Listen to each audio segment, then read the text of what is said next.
Divorce and love again episode 18। दिशा, इस गंदी औरत के साथ बहस मत करो, चलो घर चलते हैं। वीना जी दिशा को देखते हुए उससे कहती हैं, अगर इस समय संजय वहाँ पर नहीं होता तो वे जरूर सृजल से लड़ती। बड़ी दीदी, सृजल जी वीना जी को चिढ़ाने वाले अंदाज में कहती हैं, हमारा चौहान परिवार आपके जितना अमीर तो नहीं है, लेकिन हम जो एक बार कह देते हैं वो करके जरूर दिखाते हैं। क्या आप चाहती हैं कि मैं आप दोनों के स्वागत के लिए 2 और उपहार तैयार आप लोगों को दूं?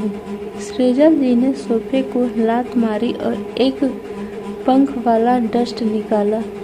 दिशा को अचानक उस मछली की याद आ गई जिसे सृजल जी ने पहले उसके चेहरे पर फेंका था। वो तुरंत उठ खड़ी हुई। इस समय उसे सच में डर लग रहा था। उसे सृजल जी किसी ड्रैकुला से कम नहीं लग रही थी। कुणाल भाई तुम्हें इतनी आसानी से नहीं छोड़ने वाले। आंटी चलते हैं। दिशा सृजल जी को अपने पीले चेहरे के साथ देखते हुए वीना जी से कहती है। दोनों की हड़बड़ी में वहाँ से निकल जाते हैं। संजय, मैं तुमसे एक मदद चाहती हूँ। सृजल जी संजय को देखते हुए उससे कहती है। हाँ आंटी, आप बताएं, मैं जरूर आपकी मदद करूँगा। संजय सृजल जी की मदद करने के लिए अपनी सहमति बताता है। उसने भले ही दिशा और वीना जी को नहीं रोका था, पर वो उन सभी बातों को कुणाल को जरूर बताएगा कि दिशा और वीना जी ने कैसा बिहेव किया था सृजल जी के साथ। सिंह फैमिली को ये काफ़ी टेबल और सोफा तोहफे के रूप में भेजने के लिए 2 लोगों को मेरी मदद के लिए ढूंढो। मैं बहुत दयालु हूँ और उन्हें गिफ्ट के तौर पर देना चाहती हूँ। सृजल जी कॉफ़ी टेबल और सोफे को नफरत से देखते हुए बोलती है, जिस पर दिशा कुछ समय पहले बैठी हुई थी। उन्होंने सोचा कि इसे फेंकना बेकार होगा, इसीलिए उन्हें ये उपाय निकाला था। संजय ने तुरंत कुछ लोगों को कॉल किया और फिर उसने मौजूदा फर्नीचर को नए फर्नीचर से बदलने के लिए नया सोफा और कॉफ़ी टेबल भी ऑनलाइन ऑर्डर कर दिया। जब मैं घर पर नहीं होता हूँ तो क्या वे आपके साथ ऐसा ही व्यवहार करते थे? कुणाल ने अपने बगल में बैठी रोशनी को देखा और अचानक से ये सवाल किया।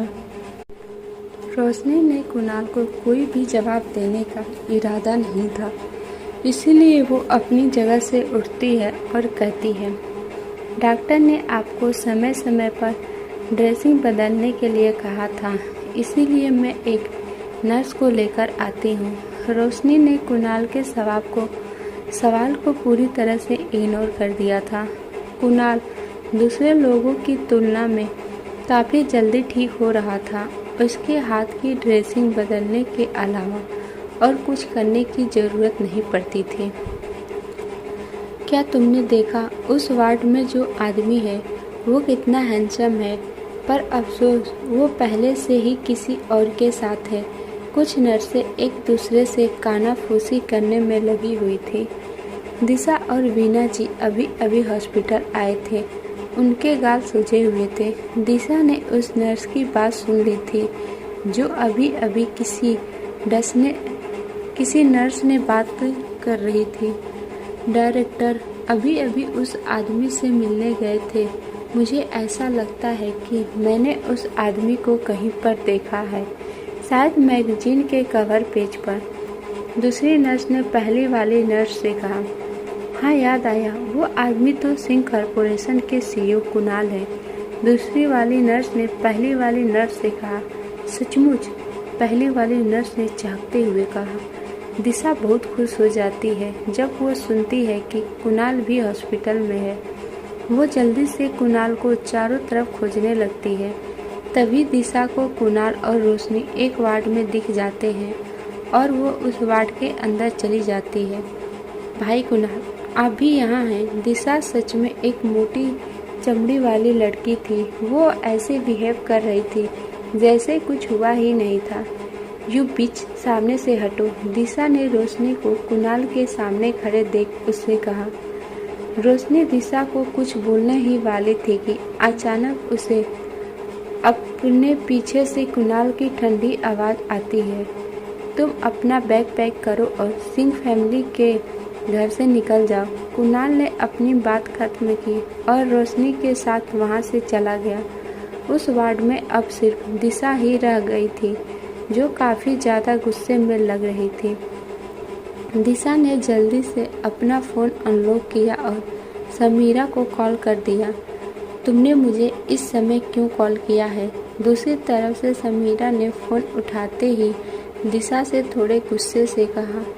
ये बात किसी से नहीं छुपी थी कि समीरा कुणाल को पसंद करती थी और समीरा भी जानती थी कि दिशा भी कुणाल को पसंद करती है, पर समीरा को कभी भी दिशा अपने लव राइवल के काबिल नहीं लगी थी, इसीलिए उसे दिशा से ज़्यादा फर्क नहीं पड़ता था।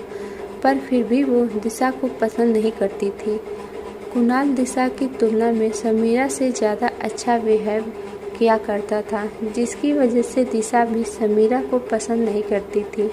पर अभी उन दोनों का सिर्फ एक ही मोटिव था, जो कि रोशनी से छुटकारा पाना। वो दोनों इसलिए मिल गए थे क्योंकि जिससे उन दोनों ने प्यार किया था उससे रोशनी ने शादी कर ली थी। दिशा और समीरा, जिन्होंने हमेशा से एक दूसरे को नीचा दिखाया था, उन्होंने सिर्फ कुणाल के कारण हाथ मिला लिया था। कुछ देर बाद वो दोनों डे नाइट कॉफ़ी कैफ़े में मिलने का डिसाइड करती हैं। कुछ देर बाद डे नाइट कॉफ़ी कैफ़े। रोशनी कुणाल को हम दोनों से छीन लेगी, दिशा समीरा से कहती है। वो जानती थी कि वो अकेले कुछ भी नहीं कर सकती थी, इसीलिए वो समीरा से सिर्फ उम्मीद कर सकती थी कि वो कोई चाल चले। दिशा ने समीरा को ये नहीं बताया था कि कुणाल ने उसे पहले ही सिंह परिवार को छोड़ने के लिए कह दिया था। वो सच में कुणाल की पत्नी होने का अच्छे से फ़ायदा उठा रही है। तुम सच में बेकार हो, जो उसी घर में रहते हुए कुछ भी ना कर सकी। समीरा जो कॉफ़ी पी रही थी, उसने दिशा के शब्दों को सुनकर हंसी उड़ाई। मेरा मजाक मत उड़ाओ। क्या करें, कुणाल अभी भी उसे शादी करने की जिद पर अड़ा हुआ है। दिशा को स्मैर के नातों से जो गुस्सा आया था, उसने अपने मन में दबाते हुए उससे बात की, क्योंकि वो जानती थी कि समीरा ही रोशनी और कुणाल की शादी दोबारा होने से रोक सकती थी। सुनो, समीरा दिशा की तरफ झुकती है और उसे अपना प्लान बताने लगती है। दूसरी तरफ कुणाल ने रोशनी को उसके अपार्टमेंट छोड़ने की जगह अपने साथ घर ले आया था। मैं अंदर नहीं जाना चाहती हूँ, रोशनी ने कार के अंदर ही बैठे हुए कहा। कुणाल को पहले ही संजय ने बता दिया था कि रोशनी की आंटी सो चुकी। तुम्हारी आंटी सो चुकी है, कुणाल रोशनी की तरफ देखते हुए कहता है। रोशनी कुणाल की बात सुनने के बाद अपार्टमेंट में जाने का विचार छोड़ देती है, क्योंकि वो नहीं चाहती थी कि उसकी वजह से आंटी को कोई परेशानी हो। लेकिन फिर भी रोशनी सिंह विला के अंदर नहीं जाना चाहती थी, क्योंकि वो जानती थी कि अगर वो फिर से उस घर के अंदर गई तो उसे वो 5 साल फिर से याद आने लगेंगे जो उसने उस घर में बिताए थे। उसके घाव फिर से ताज़ा हो जाएंगे, जो वो नहीं चाहती थी। इसीलिए वो कुणाल को मना कर देती है।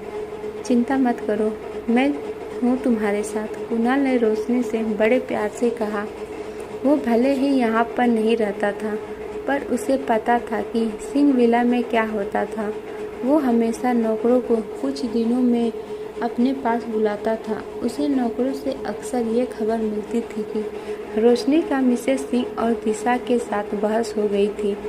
जब मिसेस सिंह उसे घर बुलाया करती थी तो वे उसे अक्सर बताया करती थी कि रोशनी कितनी बुरी है और वो हमेशा उनके अगेंस्ट रहती थी। किस तरह से वो हमेशा घर से बाहर बहस करके चली जाया करती थी। कुणाल को पता होता था कि ये बातें पूरी तरह से सच नहीं है। मिसेस सिंह उसे आधी अधूरी बात बताकर रोशनी के खिलाफ करना चाहती थी, फिर भी वो रोशनी को डांटा करता था। एक ओर वो चाहता था कि वो उसे सच बताए, दूसरी ओर वो चाहता था कि वो मजबूत बने। हालांकि रोशनी ने उसे कभी भी कुछ नहीं बताया और वो उसकी बातों का कभी भी विरोध नहीं करती थी। वो जो करता था उसे एक अच्छे बच्चे की तरह मान लिया करती थी। बातों को और न बढ़ाते हुए रोशनी कार से बाहर निकल जाती है और कुणाल के पीछे पीछे एक बार फिर सिंह विला के अंदर चली जाती है। दिशा और मिसेस सिंह अभी तक घर वापस नहीं आए थे। जब बटलर कुणाल को अंदर आते हुए देखता है तो वो एक मुस्कान के साथ उसका वेलकम करने उसके पास जाता है, पर जैसे ही उसकी नज़र कुणाल के पीछे आ रही रोशनी पर पड़ती है तो तुरंत ही उसका चेहरा तिरस्कार से भर जाता है। कुणाल की पैनी नज़रों ने ये नोटिस कर लिया था। Young master, good evening. आपका फिर से इस घर में स्वागत है। राजेश नाम के बटलर के आंखों में सिर्फ कुणाल था। उसने रोशनी को पूरा तरह से इग्नोर कर दिया था। क्या आपको यंग मैडम दिखाई नहीं दे रही हैं? कुणाल ने रोशनी की पीठ पर अपने हाथ रखे और उसे सामने लाते हुए अपने सामने खड़े बटलर से कहा, good evening young madam. Butler थोड़ा हैरान हुआ, पर फिर भी उसने रोशनी को वेलकम किया। सिंह फैमिली के नौकर ज़्यादातर रोशनी के सामने होने पर ऐसे ही दिखाते थे जैसे वो सामने हो ही ना। उन्होंने कभी भी उसे यंग मैडम की तरह नहीं देखा था। फिर मदद करने की तो बात ही छोड़ दो। दरअसल ये पूरी तरह से उनकी गलती नहीं थी। उन्होंने हमेशा कुणाल को रोशनी के प्रति उदासीन ही देखा था। मिसेस सिंह के निर्देशों के अनुसार समय के साथ सिंह फैमिली के नौकरों ने भी रोशनी को पूरी तरह से नज़रअंदाज कर दिया था। उन्होंने कभी रोशनी की रिस्पेक्ट नहीं की थी। राजेश अंकल, जब भी मैं घर पर नहीं होता था तो क्या आपने उसे मेरी वाइफ के तौर पर उसकी रिस्पेक्ट की? कुणाल ने रोशनी को ऊपर जाने के लिए कहा और बटलर की तरफ देखते हुए उसने उनसे सवाल किया। बटलर चुप रहा था। यहाँ एक कठिन प्रश्न था जिसका जवाब देना मुश्किल था। रोशनी अभी कुणाल के साथ ही खड़ी थी, वो ऊपर नहीं गई थी। उसने अभी भी कुणाल का हाथ पकड़ा हुआ था। यंग मास्टर, मिसेस सिंह ने कहा था कि ये सब आपने ही करने के लिए कहा। अंत में बटलर ने कुणाल को सच बताना ही सही समझा। अंकल, याद रहे रोशनी यंग मैडम है और मिसेस सिंह अब से ओल्ड मैडम। इसके अलावा मैंने कभी भी ऐसे निर्देश नहीं दिए थे। और हाँ, आपका नंबर मेरे पास। अगर कुछ होता है तो सीधे आपसे बात करूँगा मैं, कुणाल बटलर से कहता है। रोशनी जब यह सुनती है तो और आगे नहीं सुनना चाहती थी। उसने कुणाल के कंधे को थपथपाए और अकेली ऊपर चली गई। जाओ और सबको बुलाओ। रोशनी के जाने के बाद कुणाल काफ़ी गुस्से से बटलर से कहता है। बटलर को डर था कि अगर उसने जल्दी से सबको नहीं बुलाया तो कुणाल का सारा गुस्सा उसके ऊपर ही निकलने लगेगा। वो जल्दी से जल्दी सभी नौकरों को बुला लाता है। उनमें से कुछ लोग थे जो सो चुके थे, पर बटलर ने उन्हें जगा के लाया था। Good evening young master. वे आधी नींद में उठ के आए थे, पर उनमें कुणाल के सामने शिकायत करने की हिम्मत नहीं थी। मैं सिर्फ एक बात कहूँगा, अगर किसी ने मेरे अगेंस्ट जाने की कोशिश की तो वो खुद ही सिंह फैमिली से चले जाना चाहिए। रोशनी मेरी एकलौती वाइफ है और वो सिंह फैमिली की बहू है। क्या तुम सभी समझ गए? कुणाल शायद ही कभी इन लोगों से बात की थी। वो काम संजय का होता था। यंग मास्टर, हम समझ गए। बटलर के साथ सभी नौकरों ने अपना सर झुका के जवाब दिया। अगर आप में से कोई फ्यूचर में सिंह फैमिली को छोड़ता है तो ये उम्मीद बिल्कुल छोड़ देना कि सिंह फैमिली के अलावा आप लोगों को और कहीं इतनी सैलरी मिलेगी। कुणाल इतना कहने के बाद ऊपर चला गया। पर नौकर अभी भी डर के मारे वहीं खड़े हुए थे। फ्यूचर में अब उन्हें यंग मैडम से बात करने से पहले 2 बार सोचना पड़ेगा। दूसरी तरफ रोशनी अपने कमरे में लौट आई थी। उसने शावर ले लिया था। वो इस समय अपने पैजामा में थी। वो सोने के लिए जाने ही वाली थी कि उसका फ़ोन रिंग करने लगता है। जब वो कॉलर आईडी देखती है तो कोई अननोन नंबर था। रोशनी कॉल कट कर देती है, पर एक बार फिर से उसका फ़ोन रिंग होने लगता है। रोशनी कभी भी अननोन नंबर नहीं उठाती थी, इसीलिए वो एक बार फिर से कॉल कट कर देती है, पर इसे उम्मीद नहीं थी कि सामने वाला व्यक्ति फिर से उसे कॉल करेगा। रोशनी आंसर बटन दबाकर तुरंत रिकॉर्डिंग चालू कर देती है। रोशनी, क्या तुम अभी मुझे याद करती हो? दूसरी तरफ से एक महिला की आवाज़ आती है। रोशनी को लगता है कि ये आवाज़ जानी पहचानी है, लेकिन उसे याद नहीं आ रहा था। आप कौन? रोशनी पूछती है, क्योंकि सामने वाला इंसान उसका सही नाम में ले रहा था, तो इसका मतलब सामने वाली महिला उसे जानती थी। कुणाल वो इंसान नहीं है जिसे तुम पा सकती हो, उसे छोड़ दो। इससे पहले कि रोशनी आगे कुछ कहती, उसे सामने वाली महिला की ये बात सुनाई देती है, जिसके बाद रोशनी तुरंत वो कॉल कट कर देती है और उस नंबर को ब्लॉक लिस्ट में डाल देती है। आधी रात को ऐसे फर्जी कॉल आना आम बात थी। रोशनी हाल ही में काफ़ी बिजी थी, इसीलिए वो ये बात भूल चुकी थी कि उसे पहले भी इस तरह के कॉल आते थे। रोशनी ने अपने मन में सोचा, कितनी बुरी किस्मत है उन लड़कियों की जो इस आदमी के पीछे पड़ी हुई है। पता नहीं इस आदमी में ऐसा क्या है जो सभी लड़कियां इसके पीछे पागल हैं। अगर आप सबको ये स्टोरी अच्छी लगे तो प्लीज़ आप सब हमारे चैनल को ज़्यादा से ज़्यादा सब्सक्राइब, शेयर और लाइक करिएगा, ताकि हमें मोटिवेशन मिलती रहे और हम आप सबके लिए ऐसी प्यारी प्यारी स्टोरी लाते रहें। मिलते हैं नेक्स्ट एपिसोड में, तब तक के लिए बाय बाय।